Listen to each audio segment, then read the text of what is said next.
Well, hello and welcome to the Spirit Safe. My name's Rob. Thank you very much indeed for joining me. Now, and also welcome to all of the new subscribers. There have been quite a few of you recently who've joined.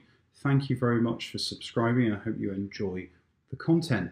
So recently we've had a Scotch blend, not something we normally do, and we had the first Indian whiskey, which I enjoyed very much. Back now onto more familiar territory, or is it? It is a Scotch single malt, but it's a distillery we've not tried before. It is from the Braeval distillery on the Speyside. It used to be called Brace of Glenlivet. They had to change that name to avoid confusion with Glenlivet, which is just up the road. It's owned by Pernod Ricard. It was founded in the 70s by Seagram. Obviously passed their ownership all the way along to Pernod Ricard. It's almost all of it is used in blends. Silent for a couple of years in the early 2000s. A little proof of tissue paper there. So there's not much to say about the distillery. It doesn't have an illustrious history behind it. Wonderfully packaged, this independent bottling from Hunter Laing, first edition series. Very handsomely done, with the black, the white, the grey, and a little bit of red. Yeah, really classically done. What does it say about it? It gives quite a bit of information. So it was distilled in 1997, bottled in 2016, 18 years. It is a bottle at cask strength, 54.8%, non-chill filtered, not coloured. And this is from a single sherry butt. It gives the reference HL12292, in case anybody is interested. One of 312 bottles. Yeah, good to see all that information. So I bought this from Master of Malt, had it delivered to my parents in the UK, and they brought it to me. I bought it actually in around March 2017. I think it's now sold out. And I paid, I think, about £82. So for a cask strength sherried whiskey, it's not awful. Let's see what we have.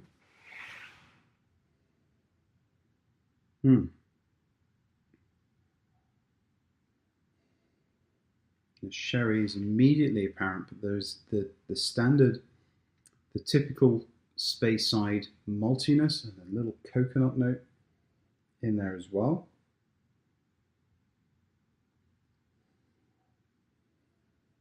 Loads and loads of sherry, sweet sherry. I get strawberry bonbons, a little bit of a cognac note to it as well. Maybe. I'm not a cognac drinker. There is definitely an alcohol note there. I wouldn't have put it as high as 55%, but it's definitely there, but it's kind of accommodating. It's a big alcohol note, you know, it's not 40% watered down whiskey, but you can tell that it's stronger than the typical. It's not spiky or difficult to nose. Noses really quite well at its cask strength.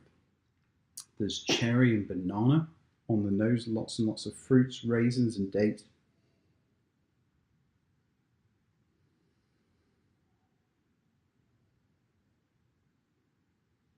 Mixed spice, maple syrup.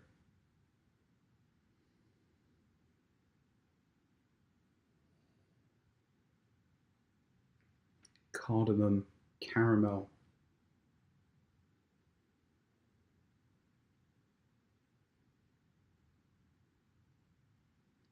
A dry white wine and a bitter dark chocolate.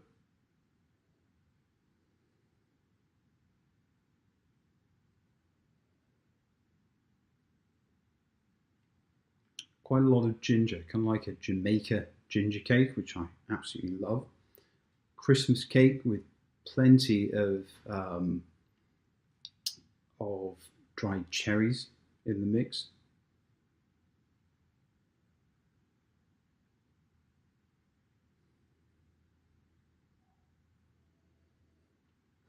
And lots of kind of almost like a cherry coulis or syrup to it. So a nice forward fruity nose, good maturation in that sherry cask.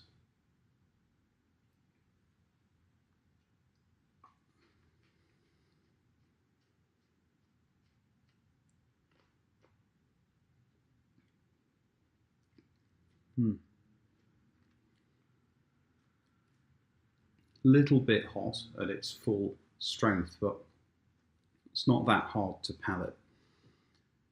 Very definitely, the sherry is there. Spicy and oaky, full palate on this one. Chocolate. At first I said that it was probably a milk chocolate, but actually I get a very bitter chocolate, and it is slightly dry as it moves into the finish. A thick, spicy oak note, and that nice kind of citrusy chocolate bitterness as well.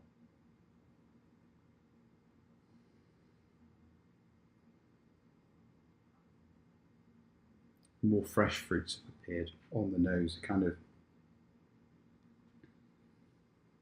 black currant and apple note also.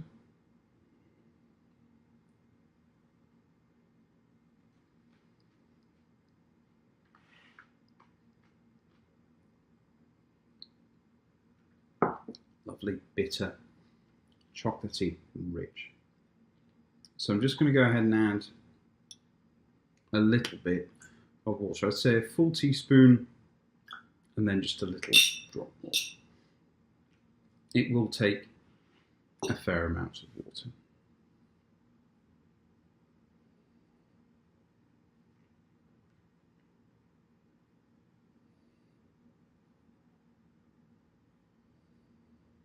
A lot more green banana has started to appear.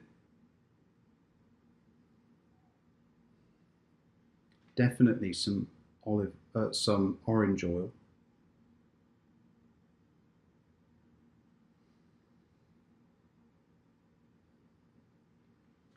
Candy apple and cranberry, a kind of apple blossom and a few floral type notes.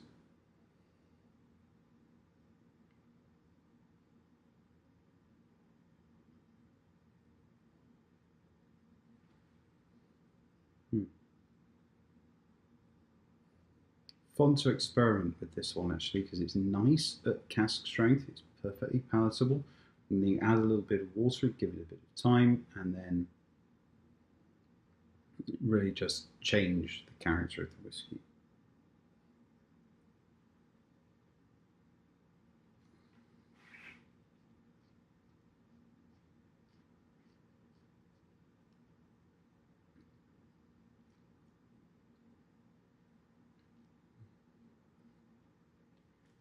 Adding a bit of water brings onto the palate a sweet sherry and brown sugar note. The sherry really does dominate this. The finish is of cloudy apple juice, slightly drying as it moves into the finish. A Speyside maltiness that peaks out a lot more than it does on the nose. Drinking chocolate and shisha tobacco. So this is really quite nice. What was that? Can't quite place it. Anyway, I'm enjoying this very much. You don't see many Braevals about. In fact, I think it's the first bottle I've seen of Braeval. So I snapped it up because I like to have a bottle from every distillery. Yeah, if you happen to see this, I think it's well worth a buy. I've had a couple of things from Hunt and Laing that have been very good. This is the first one I've tried from the first editions range, and I think you can probably buy with confidence. So, yeah, very nice. If you happen to see it, give it a shot. Fantastic. Okay, thank you very much for joining me, and I hope to see you again soon. Cheers. Bye.